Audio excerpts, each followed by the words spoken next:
Eliezer qui est venu au dernier jour. Il avait la parole bénie pour le Seigneur, pour donner à son époux. Le caractère de Jésus était voilé là. La vertu, la foi, la connaissance, la tempête, tout était voilé là.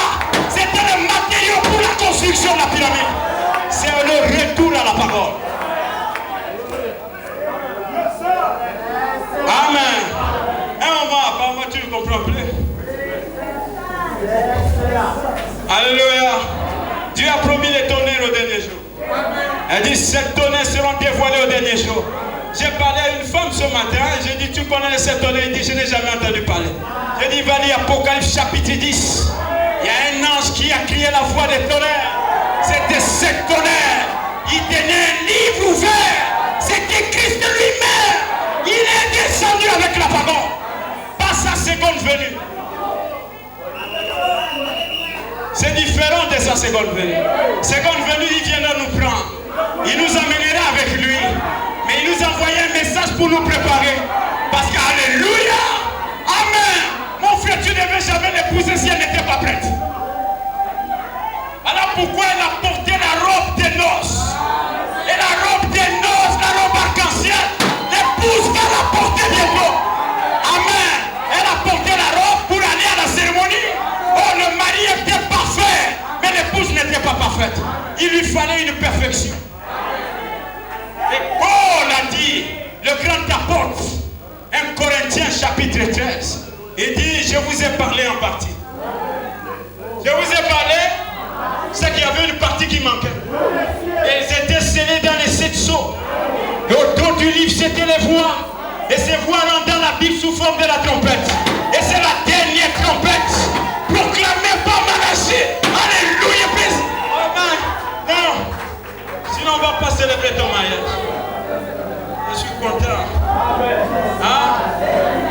Si on parle de la parole d'aujourd'hui, tu ne pourras pas comprendre. Pourtant, c'est dans la Bible. Vous lisez la Bible de la Genèse jusqu'à Jude. Et ensuite, vous vous arrêtez. Et la Bible continue jusqu'à l'Apocalypse. L'Apocalypse, c'est le livre de l'épouse.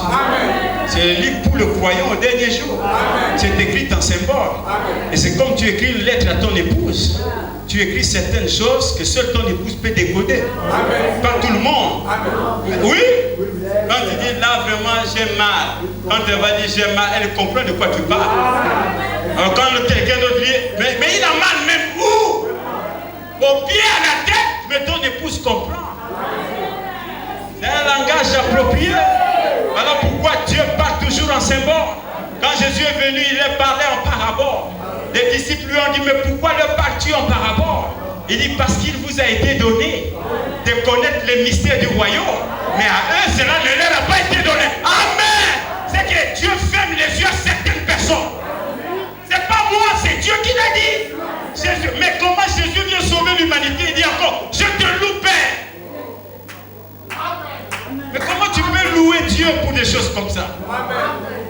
Je te loue, Père, de ce que tu as caché ces choses aux sages et aux intelligents. Comment il peut glorifier Dieu d'avoir caché les choses? Alors que son objectif c'est de révéler les choses.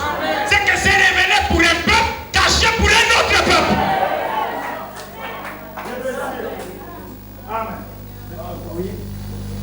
Amen. Alors pourquoi tout le monde ne peut pas croire? Il y a des gens qui doivent croire, des gens qui ne doivent pas croire.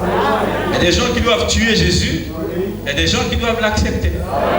C'est ainsi fait, c'est comme ça. Même si les gens ne veulent pas l'accepter, mais le monde est fait ainsi. Et personne ne peut dire à Dieu tu as mal fait. Parce que c'est son projet.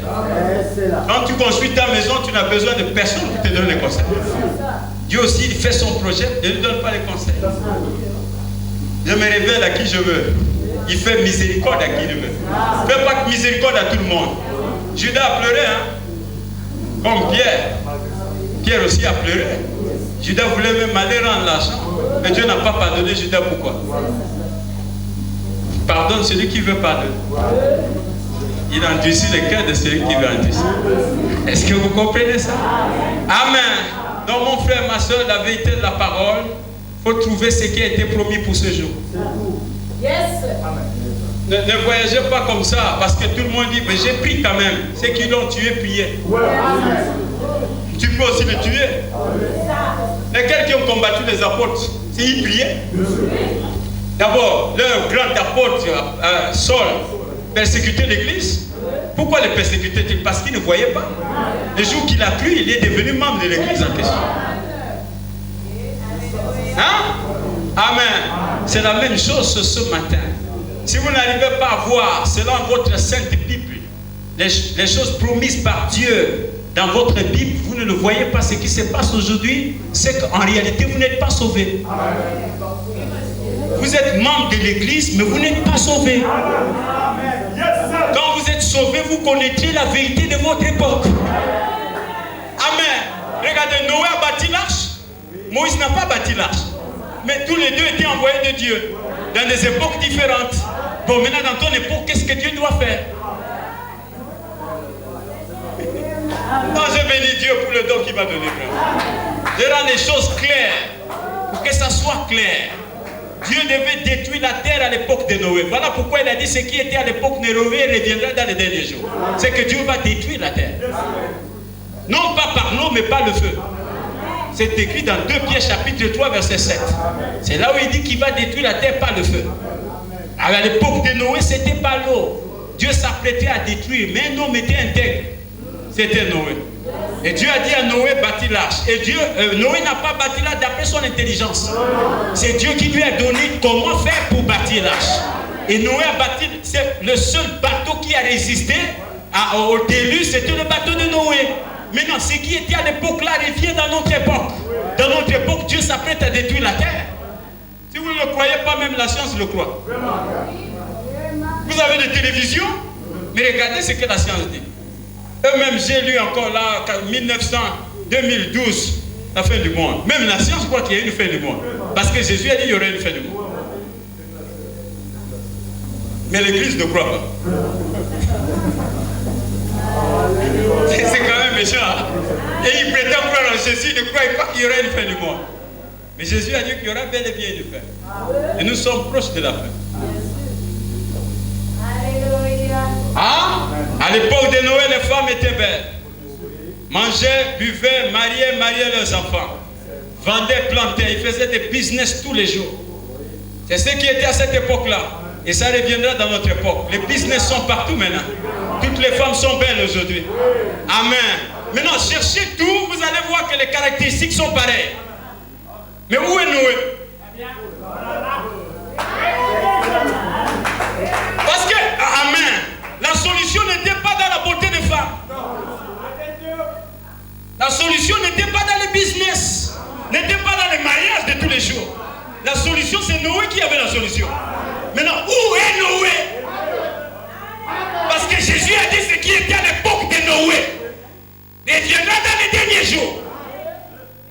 Lisez Genèse chapitre 6, c'est pareil, c'est correct, c'est juste. Et regardez notre époque, toutes les femmes sont belles.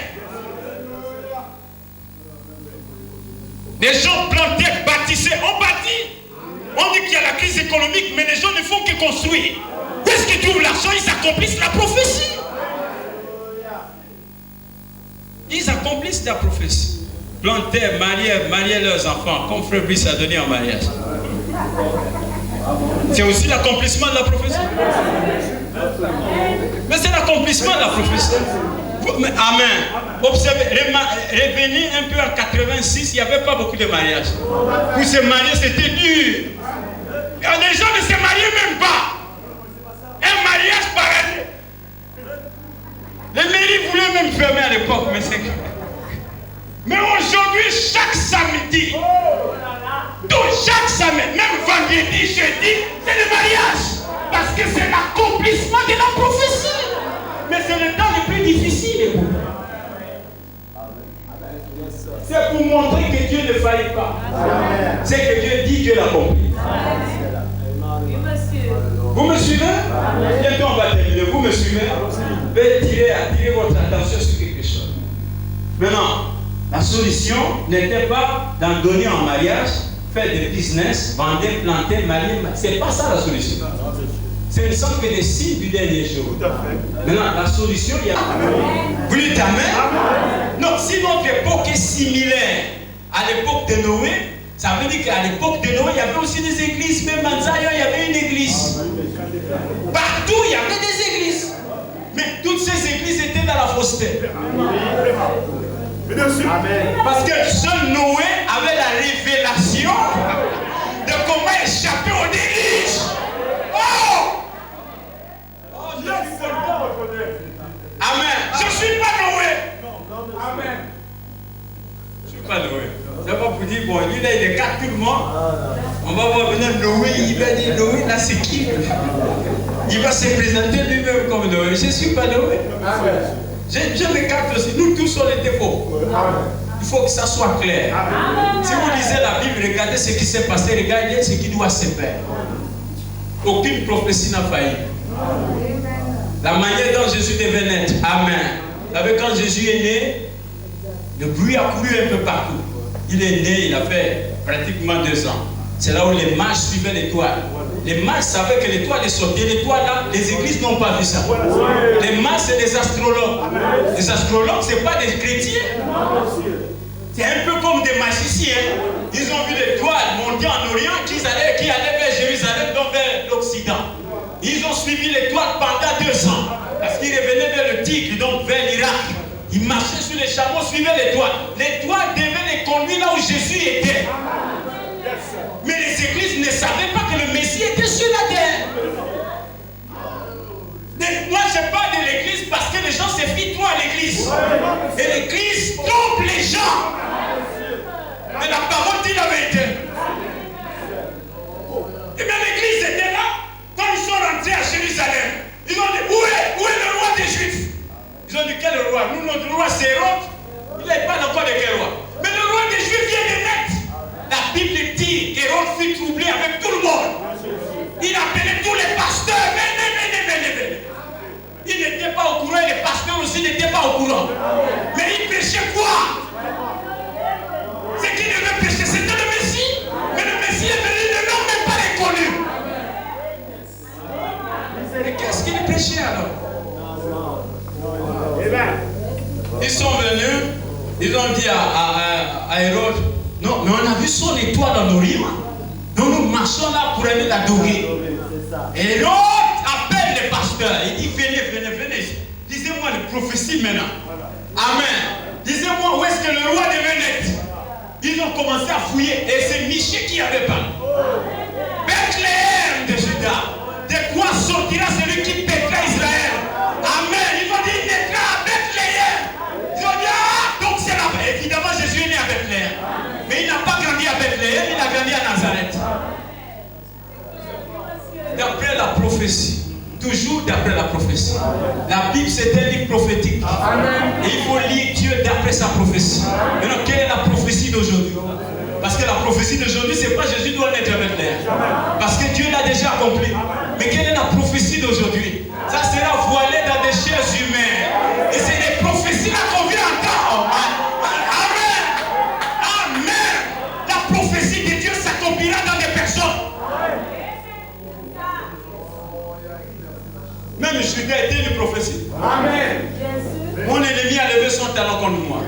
C'était une prophétie. Amen. Et il était l'accomplissement de la prophétie. Amen. Judas ne pouvait même pas s'en détourner de la prophétie. Amen. Donc si vous connaissez la vérité, mon frère, ma soeur, vous devez connaître ce qu'il a prévu pour nous. Amen. Si vous lisez la Bible, vous ne savez pas ce qu'il a prévu pour vous. Oh, Jésus va nous sauver. Mais il vous sauve d'après ce qu'il a prévu pour vous. Amen. Hein? Sur le bois du Calvaire, il est mort pour moi sur le bois du Calvaire. C'est le même monsieur qui a prophétisé. Ça n'annule pas le bois du Calvaire. Et ça n'annule pas aussi la prophétie. Le bois du Calvaire est condensé dans la prophétie. Mais attends, si tu dis Jésus est mort pour moi, tu tues Pierre. Tu fais quoi? Jésus a dit celui qui vous reçoit me reçoit, celui qui vous rejette me rejette. Si tu tues Pierre, c'est que tu ne l'as pas reçu. Amen. Maintenant, tu dis il est mort pour moi, mais il est mort pour toi, il t'a envoyé Pierre. Toi tu as dit à Pierre, je ne veux pas te voir chez moi. Tu as abandonné Jésus. Amen. Ah, amen. Je vais clôturer maintenant. Amen. Jésus est mort, il est ressuscité. Tout le monde aime Jésus, moi aussi je l'aime. C'est le Dieu Tout-Puissant. Hors de lui, il n'y en a point d'autre. Vous croyez ça? C'est le seul, l'unique vrai Dieu, c'est Jésus. Le Père, le Fils, le Saint-Esprit, c'est Jésus. Tout était condensé en lui. Et pour Amen. Avant que Jésus ne soit né, il existait. Mais il ne s'appelait pas encore Jésus. Il était la colonne, la grande colonne des fleurs. Il a dit avant qu'Abraham fût, je suis. Ben j'étais, mais il était toujours présent. Toujours présent, mais il n'avait pas la chair. Il vivait, il a existé avant Abraham. Il a existé avant tout le monde. Car la Bible dit au commencement était la parole était avec Dieu et la parole était Dieu. Et la parole s'est faite chair. Un jour, la parole est devenue un homme. Et l'homme là, c'est Jésus. Mais c'est lui qui a visité Abraham. C'est lui qui a parlé à Moïse. Et quand Moïse voulait savoir quel était son nom, il a dit mon nom c'est Jésus. Jésus c'est toujours autant présent. Il dit c'est mon nom de génération en génération. Donc même ce matin, ce soir, Jésus est ici. Parce que c'est son nom de génération en génération. Pas je serai ou je serai. Non, il dit je suis. Mais comment tu t'appelles Jésus? Il dit à Moïse, va leur dire, je suis m'a envoyé. Donc Moïse aussi vient, je suis m'a envoyé. Je suis là, c'est qui encore? Amen. La même lumière que Moïse a vue, la même lumière, Paul l'a croisée. Mais Paul le croise dans le Nouveau Testament, alors que Moïse l'a croisé dans l'Ancien Testament. Dans l'Ancien Testament, il n'avait pas la chair. Il était grande lumière. Mais dans le Nouveau, il est devenu un homme. Et il a eu un nom humain. Et son nom s'appela Jésus. Et quand Paul l'a croisé, il a croisé une grande lumière. Il pose la même question que Moïse. Mais qui es-tu, Seigneur? Et c'est là où la lumière lui révèle son véritable identité. Il dit, je suis Jésus que tu persécutes. Alors Jésus est devenu une lumière. C'est que Jésus a toujours été une lumière. Et il est la lumière du temps de la fin. Vers le soir, la lumière paraîtra. Et la lumière là, ça sera Jésus et le morphée. Amen. Voilà pourquoi le baptême c'est au nom de Jésus. La rémission des péchés au nom de Jésus. Vous chasserez les démons en mon nom. Le Père n'est pas le nom de Dieu. Parce que moi aussi je suis Père. Je suis fils, pasteur. Mais j'ai quand même un nom. Est-ce que vous me comprenez? Je suis pasteur à l'église. Mon épouse est là, je suis mari. Je suis fils pour mon papa, je suis père pour ma fille, elle est même là. Maintenant, quel est mon nom alors? Dieu ne s'appelle pas père. Son nom c'est pas papa. Dieu a un nom. Et ça a été révélé. Est-ce que vous me suivez? Mais tu es parent, tu es oncle, tu es tonton, tu es parent, tu es Jean, tu es tout ça. Mais tu as un nom. Tu peux parler à la banque signer au nom de papa. On va dire quel est papa. Parce que moi-même je suis papa. Donne-moi ton identité. Dieu aussi a une identité. Et ceux qui ne sont pas ses enfants ne le connaissent pas. Mais il a une identité. Son nom c'est le Seigneur Jésus-Christ. Il est le Dieu devenu visible. Dieu vous bénisse. Amen. L'invisible est devenu visible. Amen. Les gens peuvent dire ce qu'ils pensent, Jésus c'est le Dieu éternel. Je vois de l'Ancien Testament, c'est Jésus dans le Nouveau. Il est devenu un homme pour porter un nom. C'est prévu pour vous. Amen. Dans la Bible. Parce que toutes les promesses de la rédemption sont dans la Bible. De la Genèse, même l'éternité est dans la Bible. Amen. La Bible vous dit qu'il y a une ville qui descend du ciel. Et pourtant, ce n'est pas encore descendu. C'est devant. Mais la Bible parle de ça. Si la Bible parle de l'éternité, c'est que la Bible parle de ces temps-ci. Avec exactitude. C'est qu'on lit, on saute tellement, parce que c'est tellement on n'aime pas les gens qui sont écrits là-dedans. Parce que ces promesses, c'est des personnes. Je vais vous apprendre ça un peu. Des promesses de la Bible, c'est des personnes. Quand tu lis, dans les derniers jours, j'ai déversé mon esprit sur toute chair. On parlait des personnes. Oui. Les jours que cette prophétie s'est accomplie, l'Église s'est moquée de ça. Parce que les gens titubaient. Ils ont dit, oh, ils sont pleins de vin doux. Ça veut dire qu'ils ont bu le whisky. Mais c'était l'accomplissement de ce qu'ils lisaient dans l'écriture. Hein? Bon, merci. Que Dieu vous bénisse. On va tous incliner nos têtes. Père béni, nous sommes heureux, d'avoir parlé un peu de toi, Seigneur. Il y a quelque chose dans notre cœur qui se meurt pour la race humaine, Père. Alors nous savons hors des prédestinés sur cette terre qui doit être attiré vers toi. Et tu as dit, quand je serai élevé, j'attirerai tout le monde vers moi. Seigneur Dieu, laisse que tu sois glorifié cet après-midi, Père, afin de pouvoir attirer les hommes vers toi. Merci pour ces moments, Père de gloire. Alors que nous voulons rentrer dans la cérémonie, Seigneur. Je te prie de nous aider, Seigneur, à lier ce couple cet après-midi. Comme je l'ai dit, tu le connaissais dès avant la fondation du monde. Lève ton Saint-Père dans le nom de Jésus. Amen. Amen.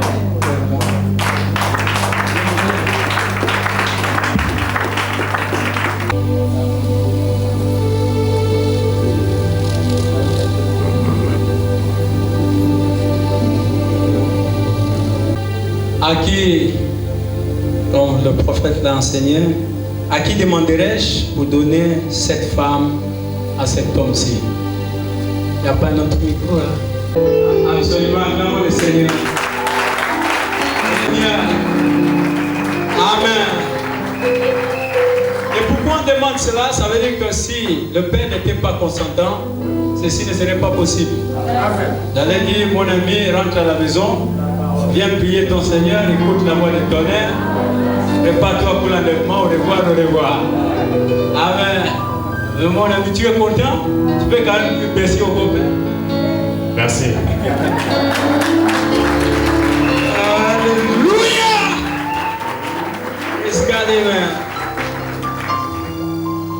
Chers bien-aimés, nous sommes rassemblés ici en présence de Dieu et devant cette congrégation pour unir cet homme et cette femme dans ce saint mariage, ce qui est recommandé par Saint Paul comme étant quelque chose d'honorable parmi tous les hommes.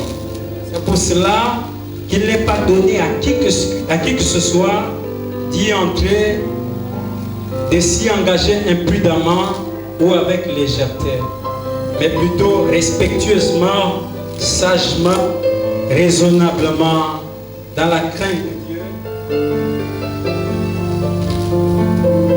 dans la crainte, dans cette sainte cérémonie. Ces deux personnes présentes sont venues pour être réunies. S'il y a quelqu'un ici, voilà. Le maire l'a demandé là-bas, s'il y a quelqu'un qui connaît un motif quelconque, il y a quelqu'un ici qui peut montrer un motif juste pour lequel ils ne devraient pas être légalement unis ensemble dans ce saint mariage, qu'ils le disent maintenant. Sinon qu'ils se taisent à partir de cet instant jusqu'à jamais. Je demande s'il y a quelqu'un dans la salle qui connaît un motif quelconque. Si Michael avait une autre femme qui nous a caché et que nous on ne connaît pas parce qu'il nous a dit qu'il n'avait pas de femme. C'est vrai ou faux? C'est vrai, non? Toi aussi peut-être tu n'as pas de mari quelque part.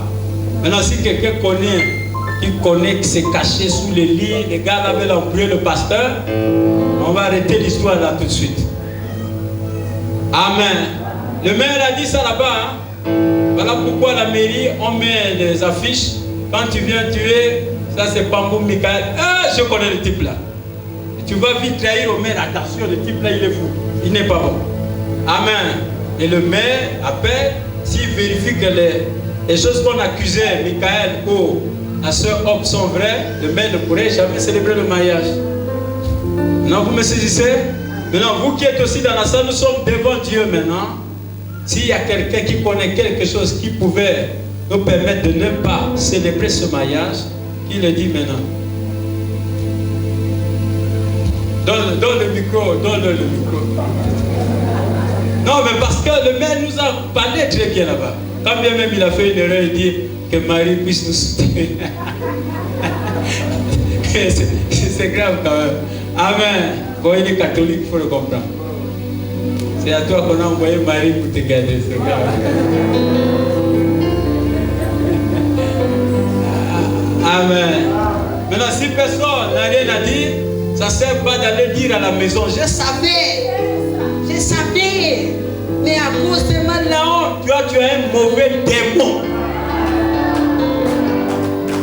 Ah, c'est ça qui tue les gens aujourd'hui. Si tu connais pas ouvertement.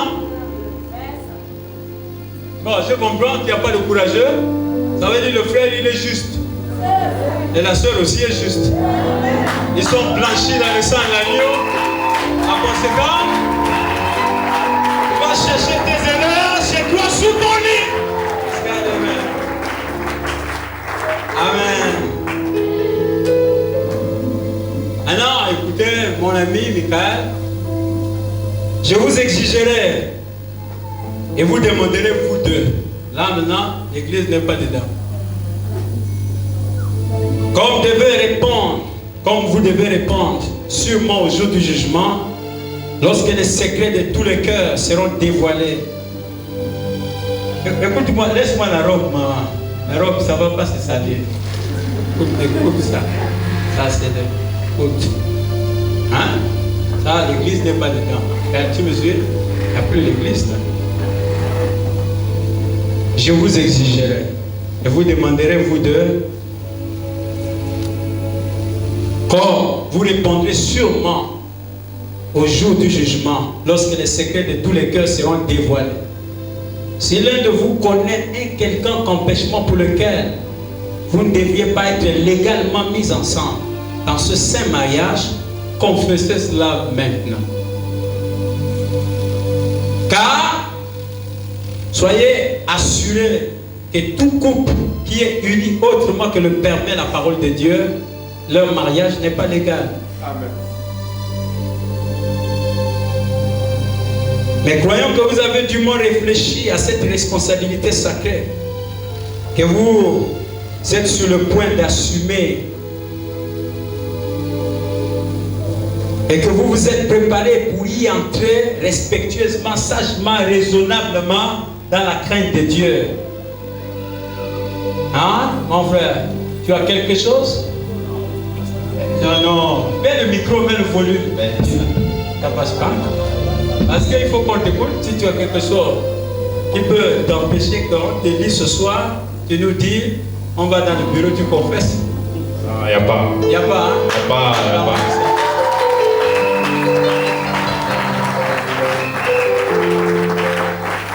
Amen. Bon, on passe maintenant à la femme.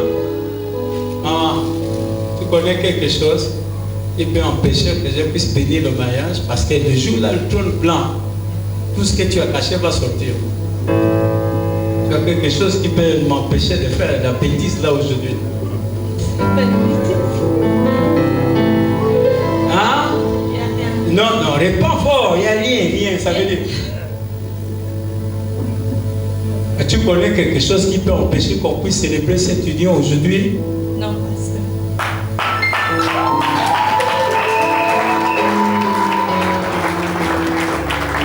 Tu vas réfléchir à cette responsabilité sacrée, mon petit, que vous êtes sur le point d'assumer maintenant, alors que vous vous êtes préparé pour y entrer respectueusement, sagement, raisonnablement dans la crainte de Dieu. Je vous proposerai l'alliance, le pacte du mariage.